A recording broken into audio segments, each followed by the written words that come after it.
investigation. These puppies are making me go to another town in the boondocks again. I didn't think you'd keep me waiting in the rain for so long. Welcome to Greenville. I'm the sheriff, George Woodman. Call me George. There's definitely something in this town. Do you feel it, Zach? My coffee warned me about it.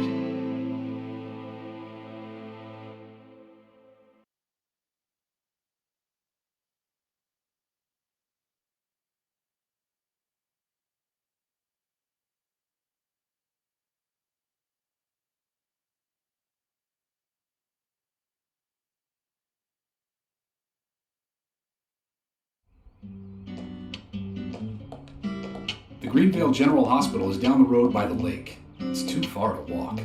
Come on, get in the car. If I'm riding in a car, George, I prefer to be the driver. Can you provide a car for me? What are you talking about? You don't even know how to get there. Which is another good reason for me to drive, George. I need to learn my way around town. Oh, man.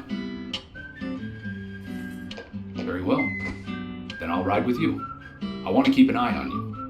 Fair enough. Just one thing, Agent Morgan. Your involvement in this case is limited. That means you don't have to learn your way around town.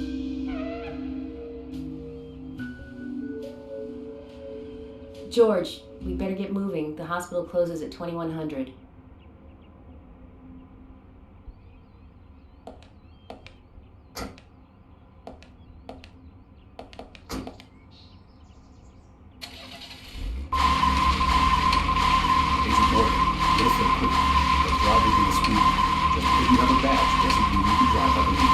George, what are you, his mother? We just need to get the autopsy results. Agent York isn't accustomed to the town yet. You know what's up.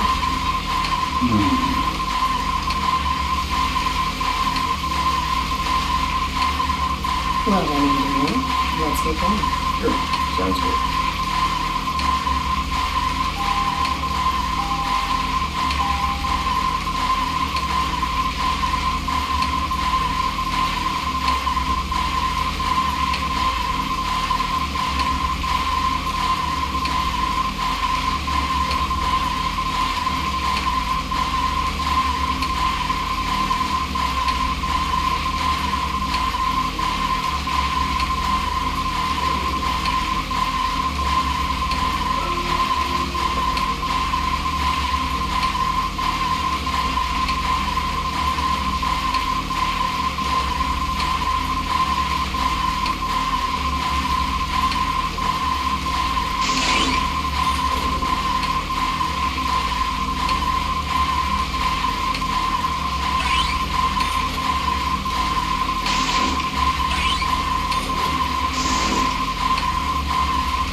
If you're wandering off, then we'll go on ahead.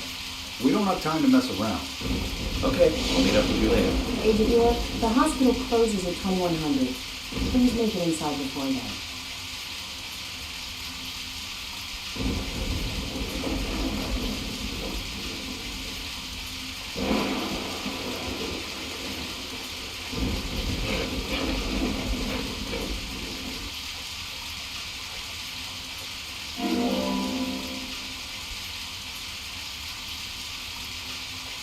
A human bone.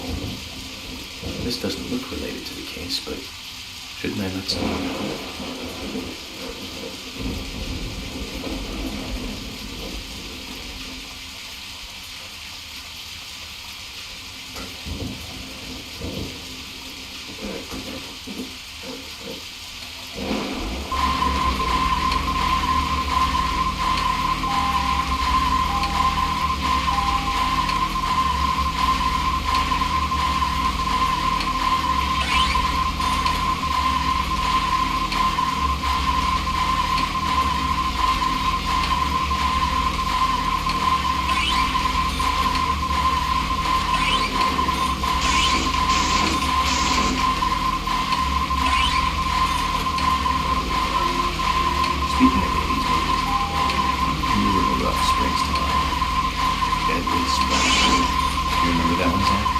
back in '83, directed by Douglas McCann. Right, it was filmed really cheap, but still it was pretty good. The monster design with the mouth crammed full of teeth, I loved it. So many delicious B-movie cliches. Did you know that they made a sequel? But I never got to see the sequel. The rental store didn't have it for some reason. They said the staff for the sequel was totally different from the original. I wonder how the sequel turned out. You know, the monster now was inspired by the sound. Wait a second. Now, it's a lot like the movie Tremors. I think that one was back in '89, directed by Ron Underwood. That was a great role for Kim Bacon. Nice place. That was on sequels like crazy. Maybe the fourth one. I haven't seen the first one.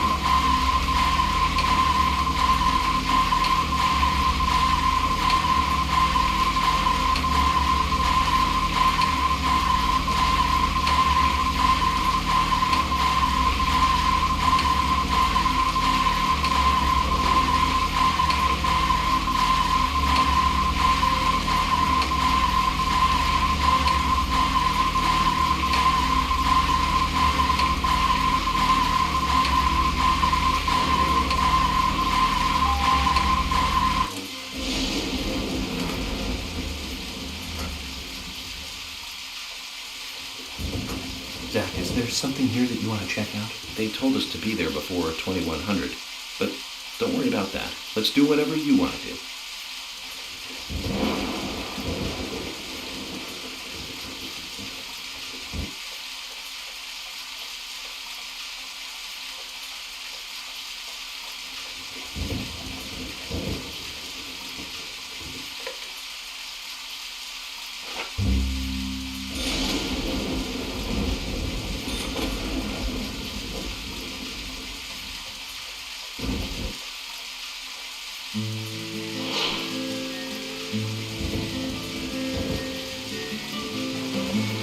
Agent Morgan, have you no respect for rules and protocol? We were waiting for you, and now you try to go in by yourself. I don't like inconsiderate people who think that they're above the rules, and I'm sure I've made this point clear by now. Calm down, George. He probably just got lost on his way here and rushed in. Right, Agent Ian? Let's go inside then.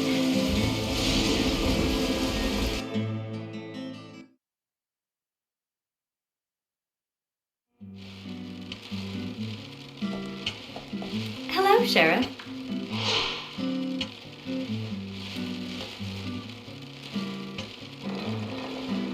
Hi there, Fiona. We're here to see Usha. You know where he is? I think Dr. Johnson is in the computer room.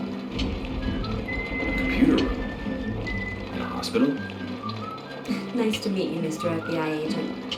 The computer room is where our employees share a computer. Very nice to meet you, too. I'm FBI Special Agent Francis York Morgan. How did you know I was FBI?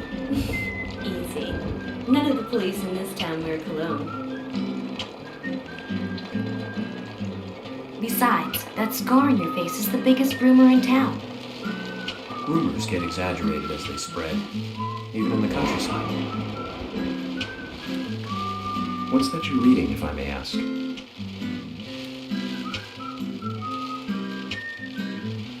You haven't heard of this yet? It's a recent bestseller mystery. It's set in the U.S., a small traditional North American town close to the Canadian border. A peaceful, traditional place. However, that peaceful town is shattered by a terrible crime, the murder of a local girl, and that incident causes grief and sadness to everyone in town. But everyone feels the seditious, heinous evil still lurking alive. Yes, much like the situation right now here in Greendown. Fiona, don't say that. Oh, sorry, I shouldn't have said that. With Anna dead and all. Don't worry. Books are written to entertain. It's good you're enjoying it. What we're faced with here is a terrible crime committed in a real world. Much different from that of a novel. So there's no need to apologize. Thank you, Agent York.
and we couldn't find him. Fiona needs to check her information. No, I don't think so. Does the doctor like playing games by any chance? What do you mean? There's a message on the computer, and a card key already set in place. The king passes the rook and meets the bishop. The knight takes a pawn along for the queen. What does that all mean? It's a simple puzzle. Zach, let's take him up on his challenge. You can do this, right?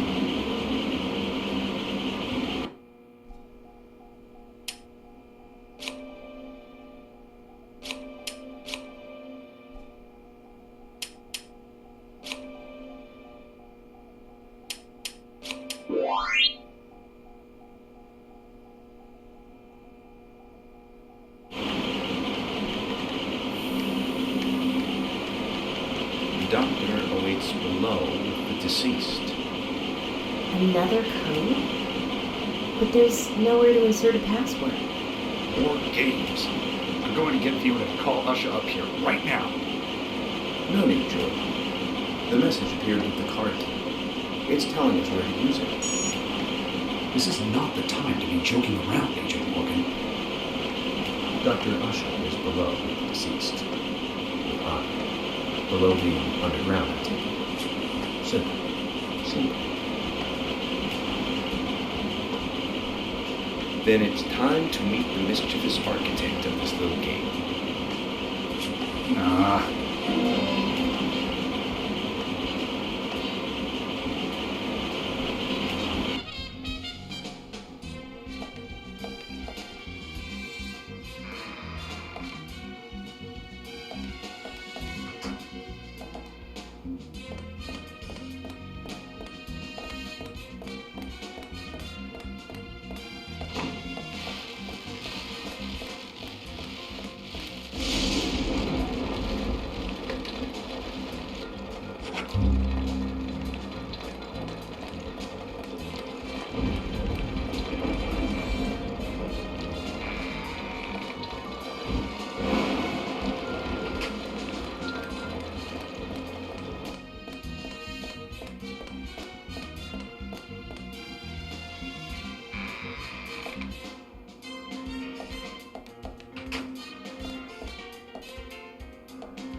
Usha, sorry to keep you waiting. Ah, you made it. Let's get started, shall we?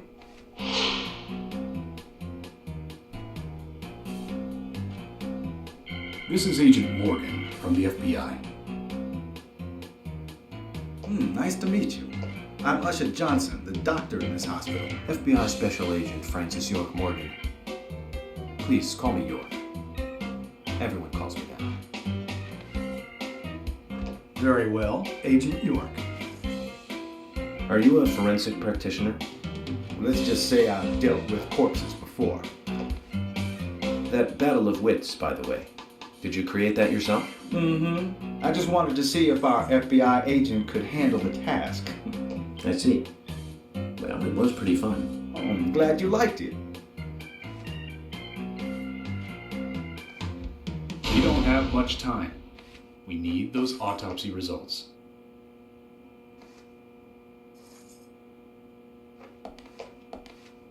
Next time, try challenging us without obstructing an investigation. You've angered the monarch.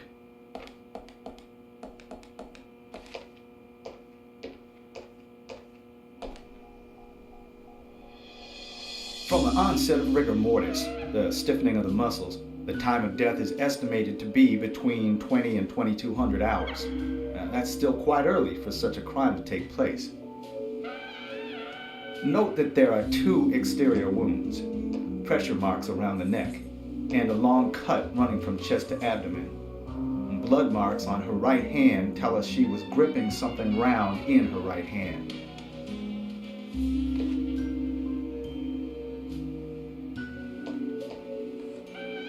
Her skull is also fractured, but that is unrelated to the cause of death. It probably happened to her after she was killed.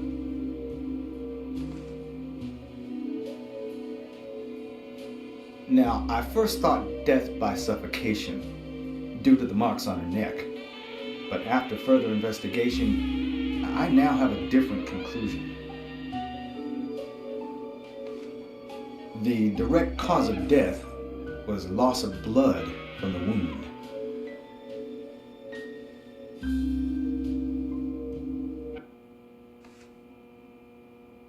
Which means...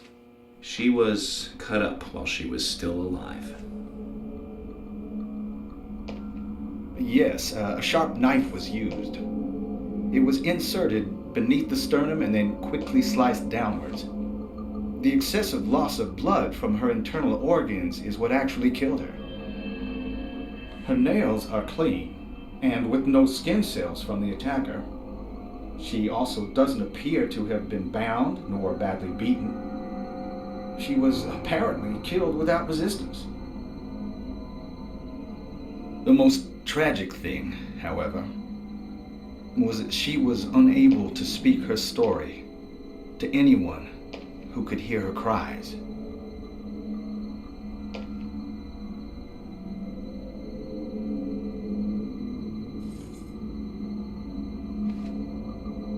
The perpetrator cut out Anna's tongue. Well, I believe she was drugged first to phase her consciousness, and then the killer killed her. Now, the killer most likely has a deep, traumatized past concerning women. He probably cannot converse with them normally. Cutting out the tongue suggests a very lonely individual. Either that or a truly hardcore sadist.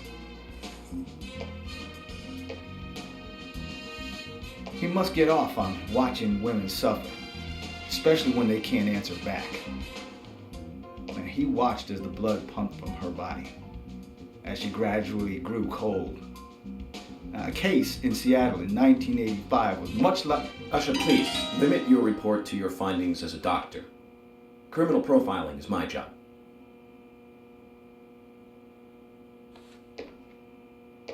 You're wrong, also. Anna died fully, deeply, painfully aware of what was happening to her. But,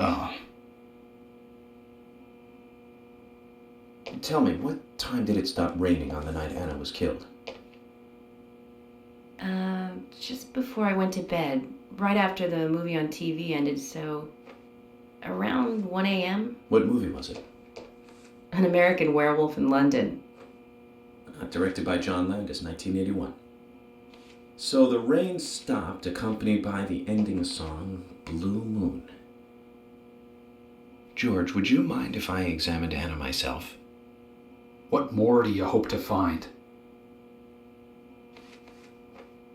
I'm sure I mentioned that I have a personal interest in cases like these.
From her lack of resistance, I'd say that Anna's injuries happened very quickly. Unable to speak, she was then left to cry herself to death. Zach, it's all starting to come together. The perpetrator stayed with her for at least 2 hours until it stopped raining. At the estimated time of her death, it was still raining, but you can still see tear marks on her cheeks. That means she was killed under a roof somewhere. She was then carried into the woods after it stopped raining. There's one other thing. Her tongue was removed with a very blunt knife. In fact, it's more likely it was simply chopped off. Usha, are you a passionate man? Well, not particularly, but I am man enough should the moment call for it. George, how about you? I'm very passionate. Yes. Especially when it comes to women. But I don't see what that has to do with anything. George, the perpetrator is just like you. He's passionate about women. He's a passionate kisser. This was a kiss of death. The perpetrator bit off Anna's tongue. We'll never get a dental print from a wound like this. But this is still a big lead.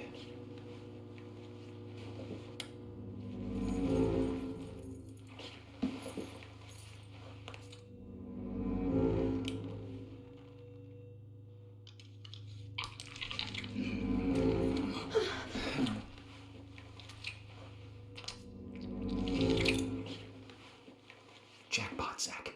Shame, but our old-time all-American sightseeing tour just came to an end. This case is now under the jurisdiction of the FBI.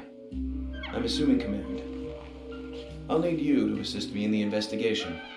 What in the hell do you mean, Agent Morgan? I know I said I was passionate, but you can't think I did this. That's not why I'm assuming command, George. You're a suspect just as much as every other passionate man on Earth. Let me show you something.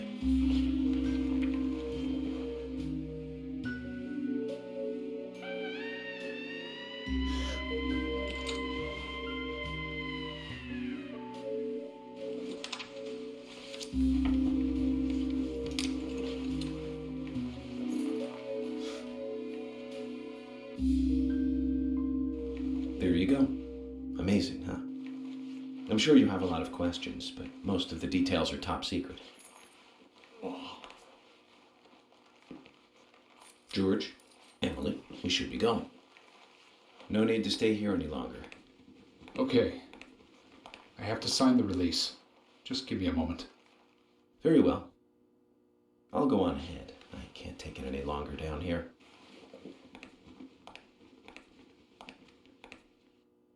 Bishop takes queen. His rook takes your queen. Then your knight takes rook. And checkmate. Huh? Oh.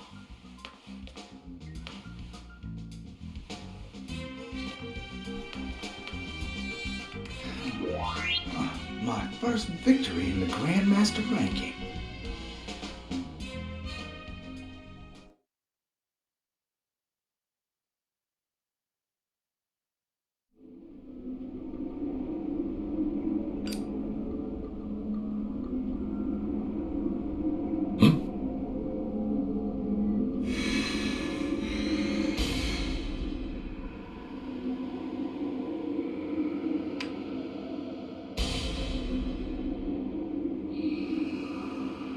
Zach, they're here.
Easy.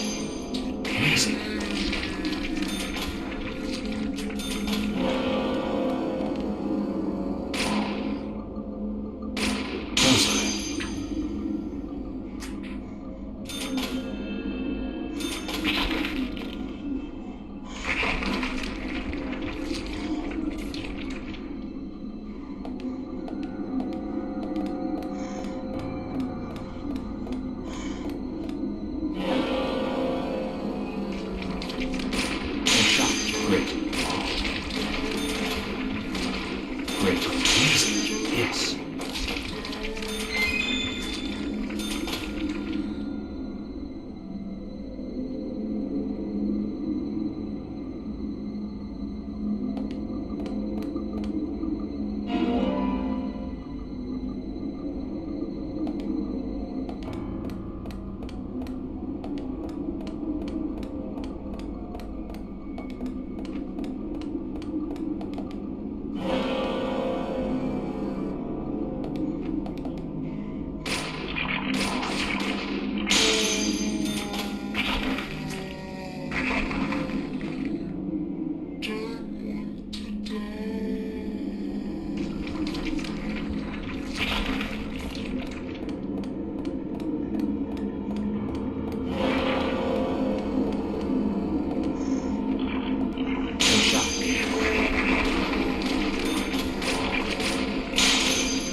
here! Over here!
Agent Morgan, if you're so desperate, then why not smoke two at once?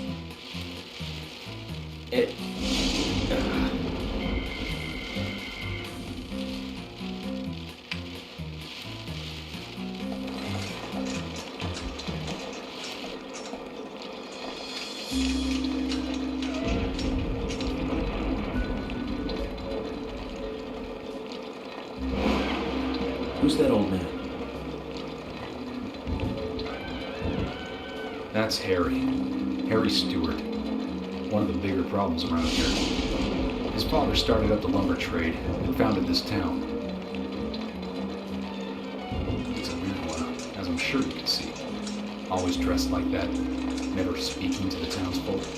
And just FYI, he owns almost the entire town. Not that that makes any difference.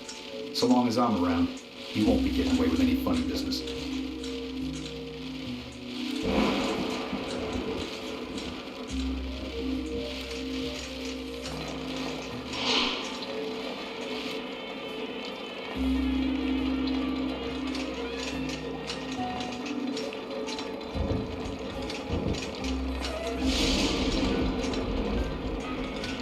Mr. Francis York Morgan, haste won't lead you to what you seek. Keep your eyes focused on your footing as we speak. So says Mr. Stewart.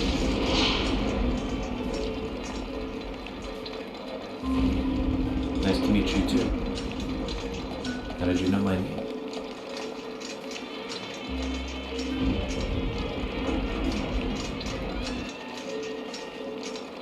Mr. Francis York Morgan, information desires you, just as you desire information too.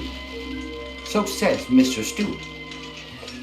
Harry, stop trying to get in our way. Keep this up, and even you will have to answer to the law.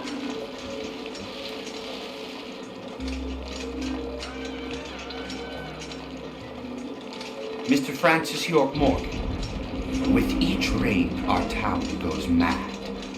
To our disdain, unpreventable. So sad. So says Mr. Stewart. Thanks for the warning. Then we shall depart, Mr. Francis York Morgan.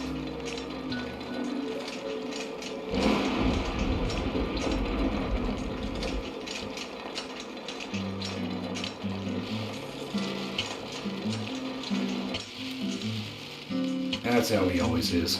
Always spouting that nonsense. Don't give it any thought. It's all gibberish. Emily here. Uh-huh. Oh. Okay, thank you, Thomas. Agent York, we've contacted the first witnesses to the crime scene. You can interview them where they found the dead body. Excellent. I was just about to ask if you could take me there.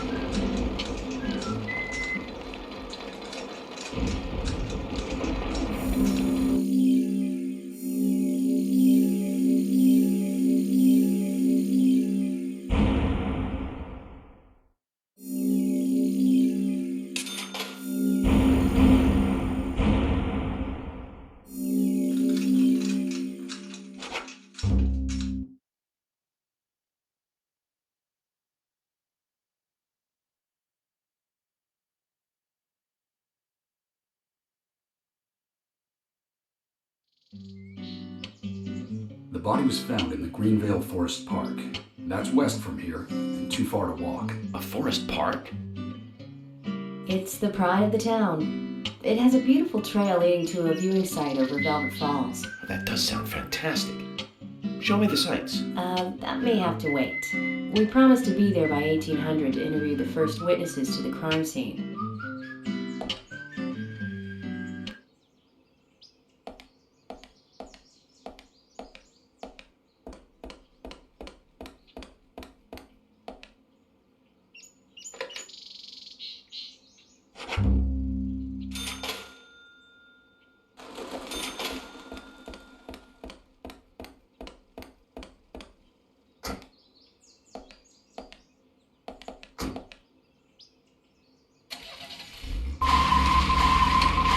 Agent Morgan, if I could just get you a friendly one. Are you really upset about me taking over the case?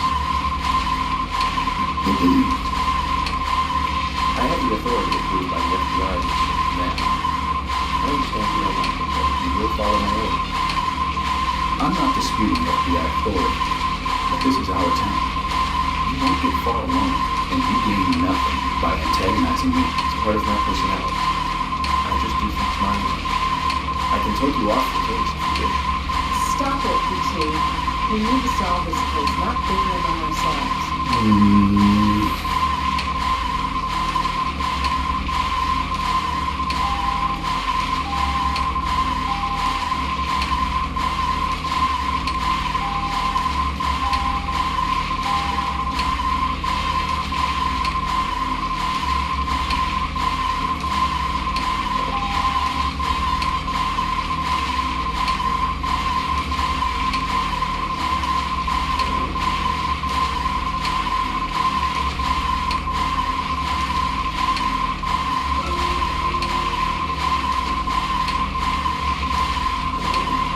Anna's body was discovered by the woodsman she had burned, along with his two grandchildren, Isaac and Isaiah. What was he doing in the forest? Just there digging too. They found Anna's body during a morning walk. So you've talked to them already? Not officially. Not yet. You out of your mind? You haven't interviewed them yet? Agent York, that tone is quite inappropriate. We were given orders to wait for you to arrive. Orders by who? A man called Abrams from the FBI. Robert. What about Abrams?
Agent Morgan, how much longer do you want to keep talking?